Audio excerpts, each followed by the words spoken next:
நாளை என் சவாலை எப்படி சந்திப்பேன் என்று பயந்து போன ஆத்துமாவே, இன்று கர்த்தர் உங்களுக்கு சொல்லுவது மத்தேயு 6:26.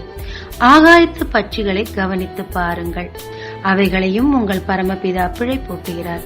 அவைகளை பார்க்கிலும் நீங்கள் விசேஷித்தவர்கள் அல்லவா? மனிதனை மனிதன் அடித்துக் கொன்று தின்னும் அளவுக்கு பஞ்சம். ஆனால் எலிசாவோ, நாளை இந்நேரம் அபரிபிதமாய் உங்கள் தேவைகள் சந்திக்கப்படும் என்றார். நம்பினவர்கள் அதை அனுபவித்தார்கள், நம்பாதவன் செத்து போனான். ஆமாங்க, வேதமும் சொல்லுது நாளை தினத்தை குறித்து கவலைப்படாதேன்னு. நாளை உங்கள் பிரச்சனையை கர்த்தர் கரத்துல ஒப்புவீங்க, அதற்குரிய பரிகாரத்தை அவரே உங்களுக்கு கொண்டு வந்து சேர்ப்பார். நம்புங்க, அதை பெற்று அனுபவிங்க. ஜெபிக்கலாமாங்க. காக்கை குருவிகளை போஷிக்கும் என் தேவனே, நாளைய என் பிரச்சனையை உம் கரத்தில் தருகிறேன். நம்பி உம்மிடத்தில் நன்மை பெற்றுக்கொள்ள கிருபை தாரும். இயேசு மூல பிதாவே, ஆமென். இயேசு கிறிஸ்துவின் நாமத்தில் இந்த நாளில் உங்களை